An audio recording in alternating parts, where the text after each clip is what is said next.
created a monster, and that monster is the MS-13. As much as the monster has to take responsibility for what it has done, we need to take responsibility for what we have created.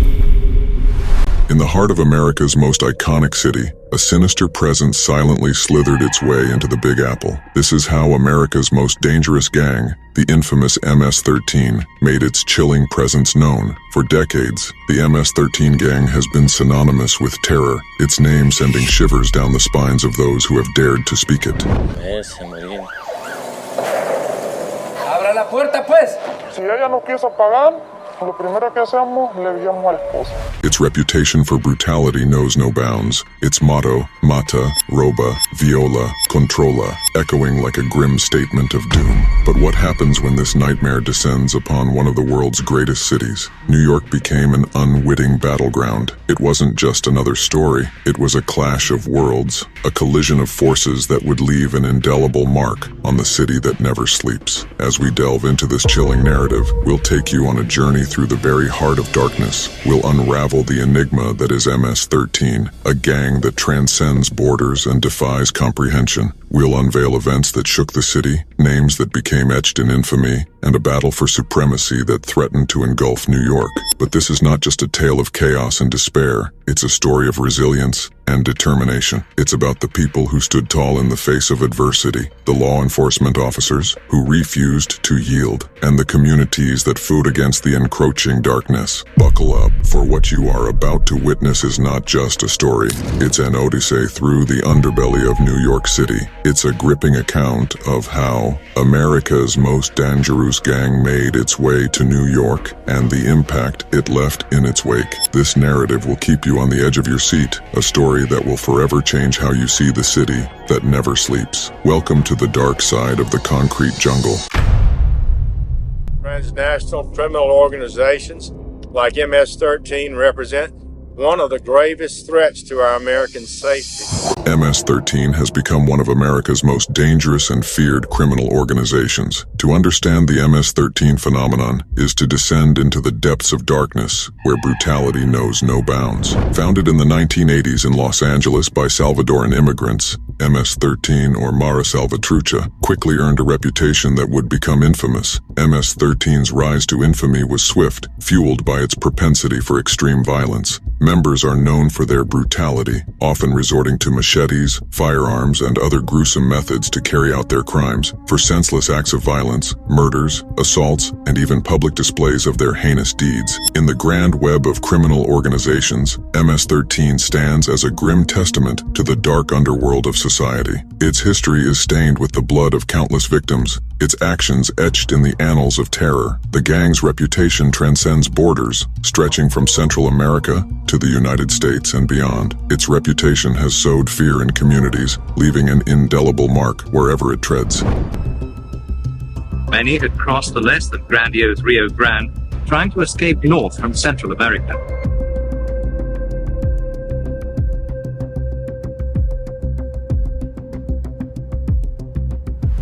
The tale of MS-13's origins is one that weaves through the tumultuous history of El Salvador. It was in the throes of civil war that this notorious gang found its roots. El Salvador, a nation torn asunder by violent conflict, witnessed a mass exodus of its citizens, seeking refuge and freedom in the land of opportunities, the United States. Among these desperate souls were the early members of MS-13, bearing the scars of a homeland ravaged by war. To understand the core of MS-13's ethos, these four words, Mata, Roba, Viola, Controla, which translate to kill, steal, rape, control, serve as a sinister creed, a declaration of intent that strikes terror into the hearts of those who cross paths with the gang. Each word embodies a horrifying aspect of their criminal activities. One must wonder what drives individuals to embrace such a dark and twisted ideology. The members of MS-13 found an unusual source of inspiration: heavy metal music. Very enthralled by heavy metal music. If you think of music like AC/DC or Iron Maiden, very heavy guitar, heavy drums, and they had long hair and they wore ripped jeans, and that's what brought them together. Picture a scene where these gang members converged with long hair, ripped jeans, and an affinity for heavy guitars and thundering drums. Their shared love for this genre of music, characterized by its aggressive and rebellious nature, played a pivotal role in unifying them. It is a time in which Los Angeles is experiencing unprecedented levels of violence and gang activity. Los Angeles has the worst gang problem in the States.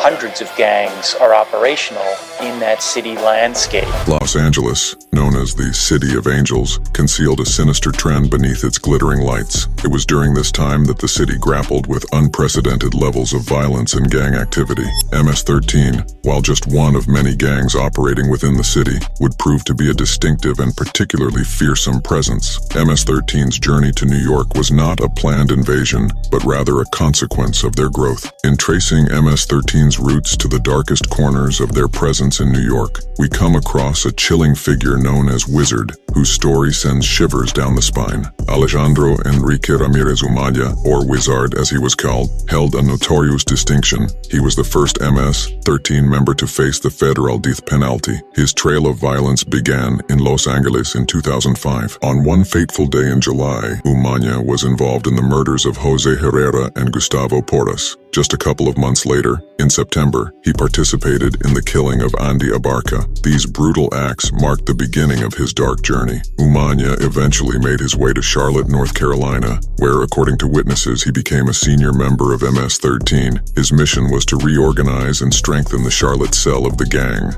However, Umaña's violence didn't stop. A horrifying incident unfolded on December 8, 2007, inside a family-run restaurant called Las Jaroshitas in Greensboro, North Carolina. Witnesses revealed that Umaña fatally shot Ruben Garcia Salinas in the chest and Manuel Garcia Salinas in the head. What triggered these gruesome acts? It was said that the Garcia Salinas brothers had insulted Umaña's gang symbols by calling them fake. Umaña's retaliation was swift and deadly. In the following chaos, he fired 3 more shots, injuring another person. Umaña managed to escape the scene with the help of his MS-13 associates, but his reign of terror didn't go unnoticed. He was arrested just 5 days later, with the murder weapon in his possession. During his time in custody awaiting trial, Umaña didn't cease his reign of fear. Shockingly, he even orchestrated attempts to eliminate witnesses and informants. The legal battle that followed was intense and stretched over several years. The case involved international efforts due to the gang's reach. The bulk of the government's evidence consisted of 1, the confessions of Mr. Umaña, and 2, unconfronted, blame-shifting hearsay of statements made by those accused of the LA murders. Because Mr. Umaña's confessions were essential. On April 19, 2010, Umaña was found guilty of multiple murder charges, and he was held responsible for the 2005 murders during the sentencing phase. A federal jury of 12 individuals voted unanimously to impose the federal death penalty on April 28. Finally, on July 27, 2010, Chief U.S. District Judge Robert J. Conrad Jr. of Charlotte, North Carolina, formally imposed the federal death penalty sentence on Umaña. The story of Wizard serves as a chilling reminder of the horrors perpetrated by MS-13 members and the relentless pursuit of justice to protect communities from their reign of terror. As MS-13 began to spread its roots, it adopted a unique organizational structure. Rather than conforming to the traditional image of a mafia or drug cartel, it took on a different form. At its core, MS-13 is not a complex criminal enterprise but a rudimentary social club. Its members form small cells, often referred to as cliques. The same brand name, the MS-13 that they had used and they had built up in Los Angeles, is established in El Salvador. These cells vary in size, typically comprising between 10 to 20 members in the United States and expanding to larger groups in their country of origin, El Salvador. MS-13's most active members are between 18 and 25 years old, as between those ages, they tend to be more aggressive and involved in criminal activities. It's also important to note that MS-13 is made up entirely of males, unlike some other gangs, which may include female members. The financial backbone of MS-13 relies heavily on extortion. They They target vulnerable populations, often those in their immediate vicinity, such as local shopkeepers, mechanics, and neighbors. Extortion provides a steady stream of revenue that fuels the gang's activities, as here evidenced. In 2021, a series of disturbing events unfolded within the confines of MacArthur Park in Los Angeles, shedding light on the nefarious activities of MS-13 in the area. 24-year-old Donovan Fonseca is facing 3 counts of attempted murder after the Los Angeles County District Attorney says he tried to kill 2 transgender women in 2 separate attacks. His charges include allegations the attacks were committed for the benefit of a gang. He's accused of stabbing a transgender woman in MacArthur Park August 21st. The district attorney's office says the same victim was then stabbed again September 1st. Fonseca is then accused of stabbing another transgender woman in the same park last week. He's being held on more than $1 million bond and, if convicted, faces up to life in prison. 2 transgender women became victims of violent assaults, their harrowing experiences revealing the extent of the gang's control over this public space. These attacks, which occurred at night within the park, sent shockwaves through the community and garnered national attention. Outraged by the brutality inflicted upon the victims, advocacy groups joined in condemning the perpetrators and their affiliations with MS-13. What made these attacks particularly alarming was the revelation that the victims had been subjected to a chilling form of extortion. MS-13 members had been imposing a weekly tax on individuals frequenting the park. This fee, as reported by law enforcement and victims' accounts, served as a macabre toll for the right to exist within the park without facing violence or threats from the gang. The gang's motive behind this extortion scheme was to maintain control over illicit activities within the vicinity of MacArthur Park, a location of significant financial importance at the heart of MS-13's territory. This park had become a lucrative source of revenue, making it essential for the gang to regulate and tax those engaged in various illegal enterprises within the area. The victims, one of whom was Daniela Hernandez, herself a Salvadoran immigrant who had arrived in the city without legal documentation, faced immense challenges. These challenges were exacerbated when she lost her job as a janitor, rendering her unable to meet the gang's weekly fee of $20. The gang's actions seemed to be specifically targeted at transgender individuals, exploiting their vulnerabilities and further marginalizing them. Daniela Hernandez's ordeal continued for several months, during which she struggled to make ends meet and comply with the gang's demands. She believed that her transgender identity had made her a conspicuous target for the gang. Eventually, out of desperation, she decided to stop paying the fee. This decision had dire consequences, as she became the victim of a brutal assault, during which she was stabbed and left for dead near a lake close to Union Station. Astonishingly, she survived this horrific incident but remained trapped in the gang's extortion grip. In the wake of these shocking attacks and the resulting publicity, law enforcement agencies took action to curb the gang's influence in MacArthur Park. The increased police presence within the park marked a turning point, prompting many MS-13 members operating in the area to relocate to 10th Street. The MacArthur Park attacks are a grim reminder of how MS-13 preys upon vulnerable individuals and leverages their dire circumstances to further its criminal enterprises. Despite the undeniable menace that MS-13 represents, several myths and misconceptions surround the gang. One common misunderstanding is that they are a drug trafficking organization or mafia, which couldn't be further from the truth. While they may dabble in drug sales on a small scale, their primary focus lies elsewhere. It's essential to recognize that MS-13 is, first and foremost, a social organization.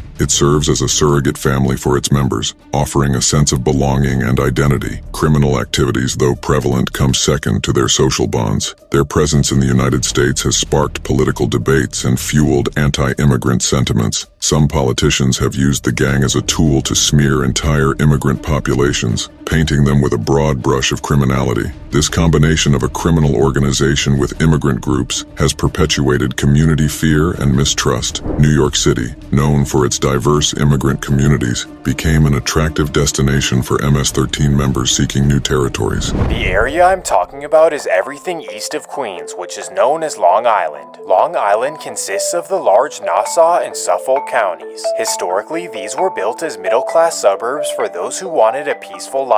The area was mostly home to NYPD, firemen, teachers, and most blue-collar jobs. So while it wasn't exactly wealthy, it definitely was quiet and peaceful. I kid you not, Suffolk and Nassau counties virtually had zero crime for decades and decades. It always served as the affordable escape from the wild streets of New York City. However, today, things have become the total opposite. New York City is exceptionally safe, and Long Island is where everything is going down. In fact, the formerly safe suburbs are now some of the most dangerous places anyone can be. Their presence started manifesting in neighborhoods where Central American populations settled, notably in the Queens and Long Island boroughs. As MS-13 established its presence in New York, the consequences were felt acutely by families and communities in these areas. Fear began to grip these neighborhoods as residents witnessed an increase in violence, extortion, and drug-related activities. Families constantly worried for their children's safety, knowing their communities had become battlegrounds for rival gangs. The emergence of MS-13 in New York set the stage for the city's struggle between good and evil. On one side, you had law-abiding citizens, community leaders, and law enforcement agencies working tirelessly to protect their neighborhoods from the gang's influence. On the other side, MS-13 operated brutally, perpetuating violence and preying on vulnerable individuals. This was bad news for the community because MS was not too thrilled.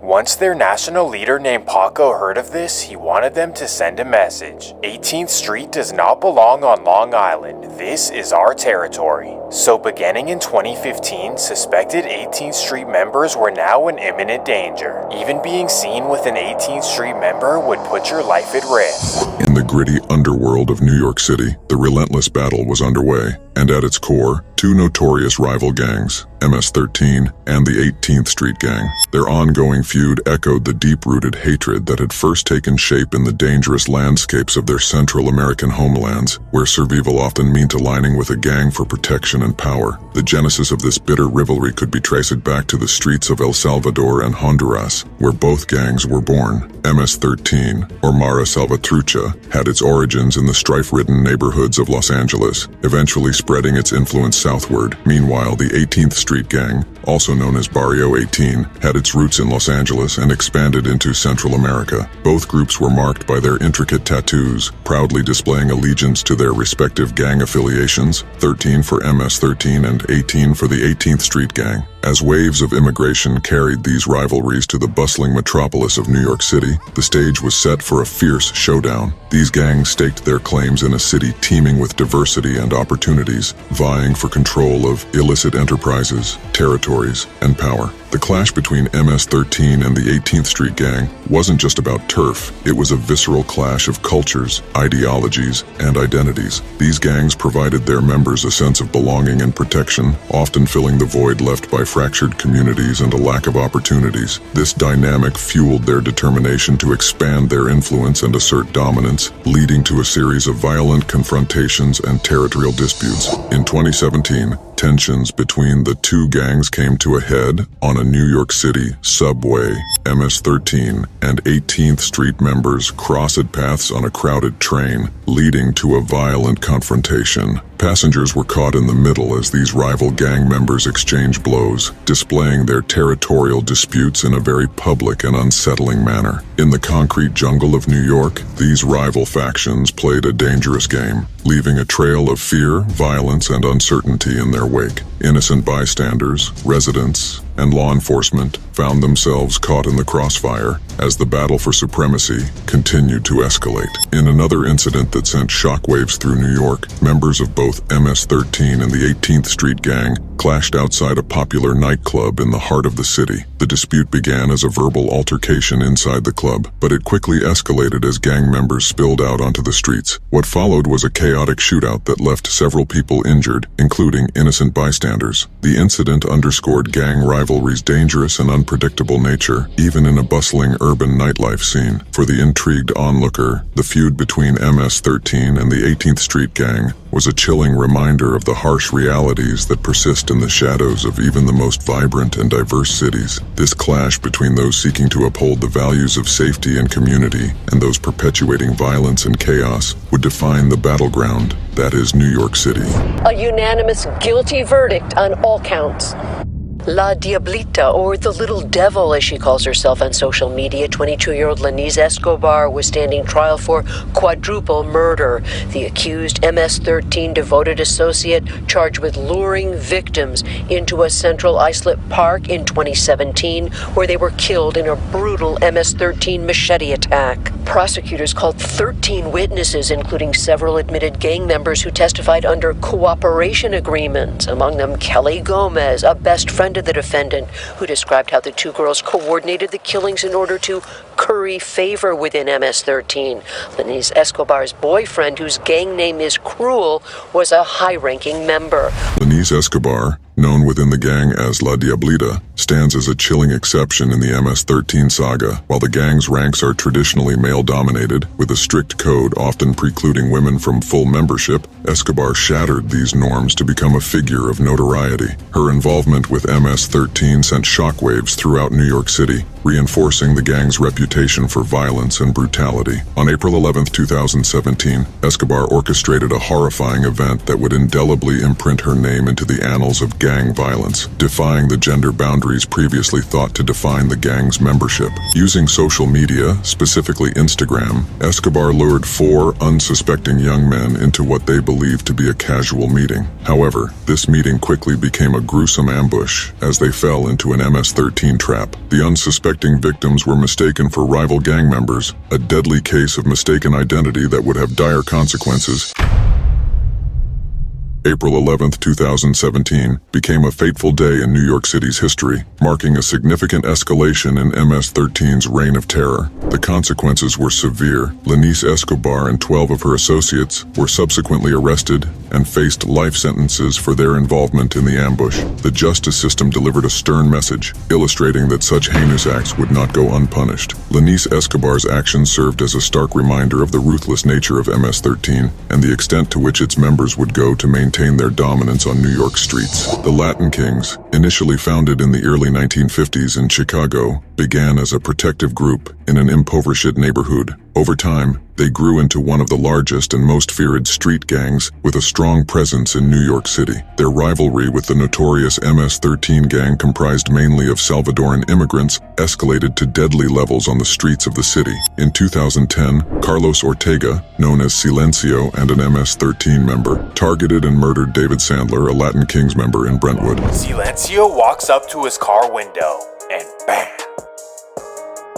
This was one of the very first incidents to ever happen in the quiet Brentwood neighborhood. And after this incident, MS wouldn't be done causing problems in the suburb.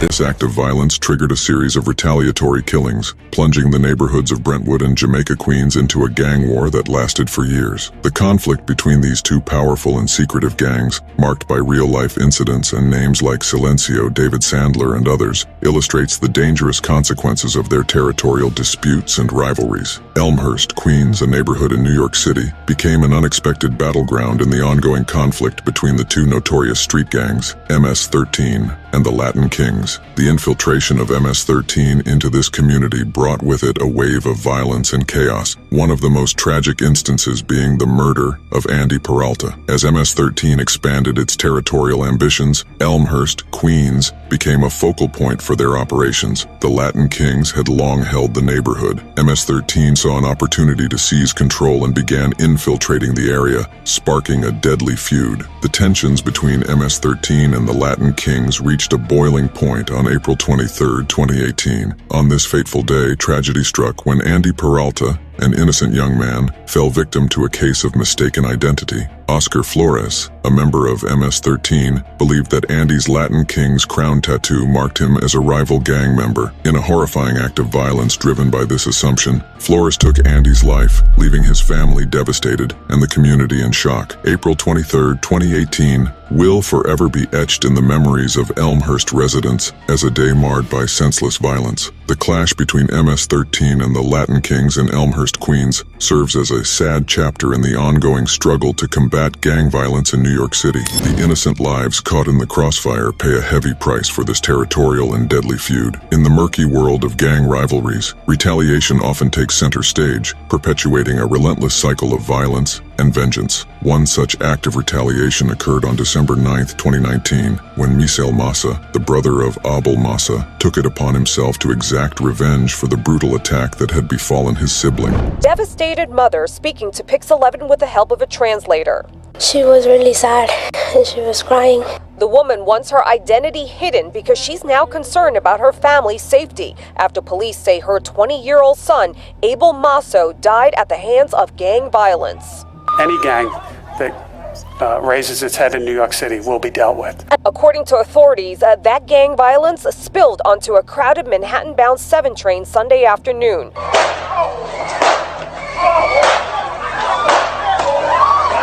The altercation captured on cell phone video, showing the fight continuing onto the 90th Street station platform in Jackson Heights. While locally, there's growing concerns about gang activity happening on our subways, the Trump administration is putting it in the national spotlight. To understand the roots of this retaliatory act, we must revisit an earlier event that transpired on February 3, 2019. On that day, Abel Massa, an associate of the 18th Street Gang, was subjected to a brutal assault by members of MS-13 at a train station. In the wake of the merciless assault on Abel, his brother, Misael Massa, found himself thrust into a world of unrelenting pain and anger. The bond between the two brothers ran deep, and Abel's suffering ignited an unquenchable thirst for retribution within Misael's heart. Fueled by grief and a desire for justice, Misael made a fateful decision that would send shockwaves through the gang-infested underbelly of their city. On the chilling night of December 9th, 2019, Misael Mosso embarked on a mission to settle the score. He sought out a member of MS-13, the same gang responsible for his brother's torment, and exacted a deadly revenge. In a brutal act mirroring the violence that had marred their lives, Misael's retribution claimed the life of an MS-13 member, perpetuating the cycle of violence. While born out of profound sorrow and anger, Misael's act of vengeance only added to the cycle of violence that had gripped their community. Retaliation begets retaliation, and the seemingly unending feud between MS-13 and the 18th Street Gang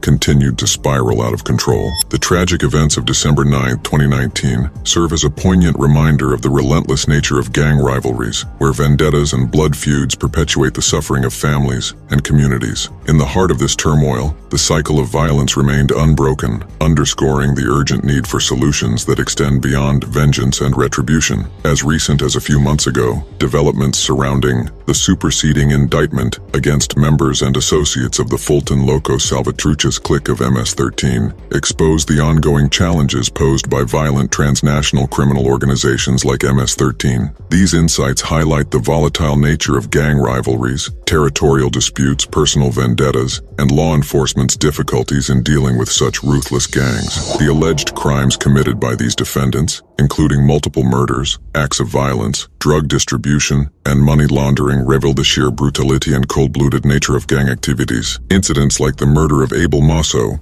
Eric Monghe, and the attempted murders in the summer 2021 reflect the ugly brutality of these gang members. The ongoing territorial disputes between MS-13 and rival gangs, such as the 18th Street Gang and the Latin Kings, remain a primary driving force behind the violence. As these gangs vie for control over specific neighborhoods, confrontations escalate, resulting in tragic consequences for innocent bystanders. The cycle of violence and retaliation perpetuates the conflict between rival gangs. Incidents like machete attacks, stabbings, and subsequent retaliatory actions underscore how one act of violence triggers a chain reaction of brutality, making it challenging for law enforcement to contain. The involvement of national leaders within MS-13, such as Edenilson Velasquez Larin, further complicates the efforts to combat the gang. These leaders allegedly order murders, drug distribution, and money laundering operations, demonstrating the hierarchical structure that enables such criminal activities. Federal, state, and local law enforcement agencies have joined forces to combat the MS-13 threat. The cooperation between the Eastern District of New York, the FBI, Homeland Security Investigations, HSI, and the NYPD underscores the importance of a coordinated approach to disrupt the gang's illicit activities. The superseding indictment represents a significant step in holding MS-13 members accountable for their actions. Law enforcement agencies are determined to bring these individuals to justice and dismantle the gang at all levels. Their transnational nature poses a significant threat to both national security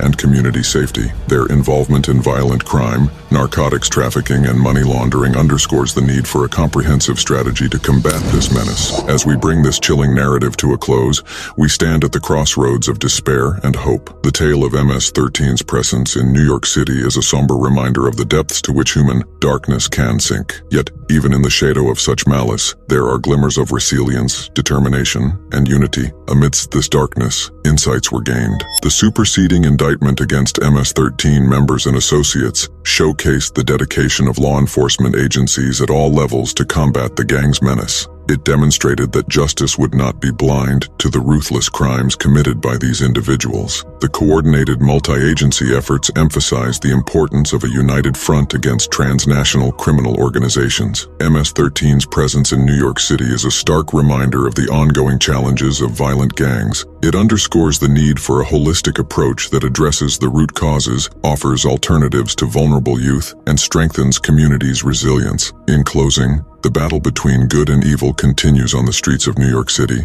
but it's a battle that can be won. It's a battle that calls for unity, determination, and a commitment to safety, justice, and community. The city that never sleeps will not rest until it rides itself of the shadow cast by MS-13, and in that fight, there is hope for a brighter, safer future.